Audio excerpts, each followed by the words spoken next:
ಇವತ್ತು ಕಲಬುರಗಿಯಲ್ಲಿ ಪ್ರಧಾನಿ ನರೇಂದ್ರ ಮೋದಿ ರಣಕಹಳೆಯನ್ನ ಮೊಳಗಿಸಲಿದ್ದಾರೆ. ನಗರದ ಎನ್ವಿ ಮೈದಾನದಲ್ಲಿ ಬೃಹತ್ ವೇದಿಕೆ ಇದಕ್ಕೋಸ್ಕರನೇ ಸಜ್ಜಾಗಿದೆ. ಇವತ್ತು ಕಲಬುರಗಿಗೆ ಬರ್ತಾ ಇರುವಂತ ಪ್ರಧಾನಿ ನರೇಂದ್ರ ಮೋದಿ ಅವರು ಸೇರಲಿರುವಂತ ಲಕ್ಷಾಂತರ ಮಂದಿಯನ್ನ ಉದ್ದೇಶಿಸಿ ಮಾತನಾಡಲಿದ್ದಾರೆ. ಚುನಾವಣಾ ಪ್ರಚಾರ ಭಾಷಣವನ್ನ ಮಾಡಲಿದ್ದಾರೆ. 40-60ರ ಅಳತೆಯ ಬೃಹತ್ ಮುಖ್ಯ ವೇದಿಕೆಯನ್ನ ನಿರ್ಮಾಣ ಮಾಡಲಾಗಿದೆ. ಕಾರ್ಯಕ್ರಮಕ್ಕೆ 1 ಲಕ್ಷಕ್ಕೂ ಹೆಚ್ಚು ಜನ ಸೇರುವಂತ ನಿರೀಕ್ಷೆಯನ್ನ ಹೊಂದಲಾಗಿದೆ. 60,000 ಜನರಿಗೆ ಕುಳಿತುಕೊಳ್ಳೋದಕ್ಕೆ ಆಸನಗಳ ವ್ಯವಸ್ಥೆ ಇದೆ.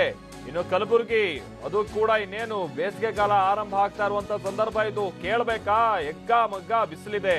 ಈ ಕಾರಣಕ್ಕಾಗಿನೇ ಬಿಸಿಲು ಹೆಚ್ಚಾಗಿರುವ ಕಾರಣದಿಂದಾಗಿ ಮೈದಾನಕ್ಕೆ ಪೆಂಡಾಲ್ಗಳನ್ನ ಬಳಕೆ ಮಾಡಲಾಗ್ತಾ ಇದೆ. ಕಲಬುರಗಿ, ಬೀದರ್, ಯಾದಗಿರಿ ಜಿಲ್ಲೆಯಿಂದ ಜನರು ಆಗಮಿಸುವಂತ ನಿರೀಕ್ಷೆಯನ್ನ ಹೊಂದಲಾಗಿದೆ. ಮುಖ್ಯ ವೇದಿಕೆ ಮೇಲೆ 30 ಜನ ಗಣ್ಯರಿಗೆ ಆಸನದ ವ್ಯವಸ್ಥೆಯನ್ನ ಮಾಡಲಾಗಿದೆ.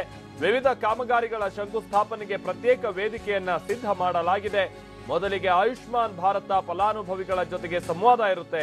ನಂತರ ವಿವಿಧ ಕಾಮಗಾರಿಗಳಿಗೆ ಶಂಕುಸ್ಥಾಪನೆಯನ್ನ ನೆರವೇರಿಸಲಾಗುತ್ತೆ. ಆ ನಂತರದಲ್ಲಿ ಸಾರ್ವಜನಿಕ ಸಭೆಯಲ್ಲಿ ಭಾಗಿಯಾಗ್ತಾರೆ ಪ್ರಧಾನಿ ನರೇಂದ್ರ ಮೋದಿ.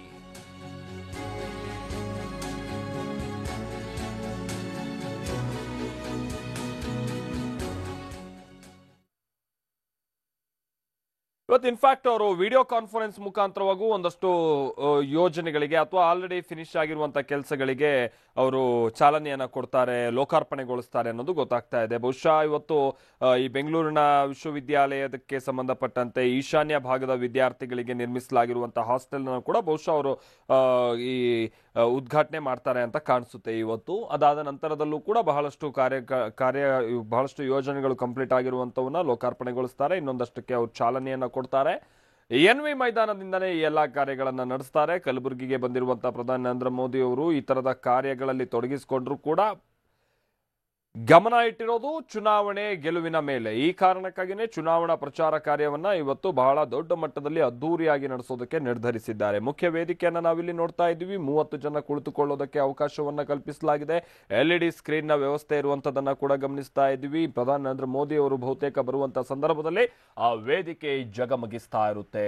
ಇನ್ನು ಕೆಳಭಾಗದಲ್ಲಿ ನಾನು ಮೊದಲೇ ಹೇಳಿದಾಗೆ ಹೇಳಿ ಕೇಳಿ ಕಲಬುರಗಿ ಬಹಳ ಬಿಸಿಲು. ಈ ಕಾರಣಕ್ಕಾಗಿ ಇಲ್ಲಿ ಇವತ್ತು ಎಷ್ಟು ಮಂದಿ ಸೇರ್ಬಹುದು, ಬಹಳ ಬಿಸಿಲು ಅಂತ ಹೋಗದೆ ಇರುವಂತ ಮಂದಿನೇ ಹೆಚ್ಚು. ಆದ್ರೆ ಈ ಕಾರಣಕ್ಕಾಗಿನೇ ಪೆಂಡಾಲ್ ವ್ಯವಸ್ಥೆಯನ್ನ ಮಾಡಲಾಗಿದೆಯಂತೆ.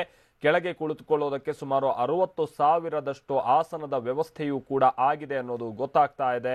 ಆಮೇಲೆ ಮೊದಲು ಹೇಳಿದಾಗೆ ಪೆಂಡಾಲ್ ವ್ಯವಸ್ಥೆಯನ್ನ ಕೂಡ ಮಾಡಲಾಗಿದೆ. ಹೀಗಾಗಿ ಬಿಸಿಲ ಜಳದ ನಡುವೆಯೂ ಪ್ರಧಾನಿ ನರೇಂದ್ರ ಮೋದಿಯವರ ಮಾತು ಕೇಳೋದಕ್ಕೆ ಬಹಳಷ್ಟು ಜನ ಬರಬಹುದಾದಂತ ನಿರೀಕ್ಷೆ ಇದೆ.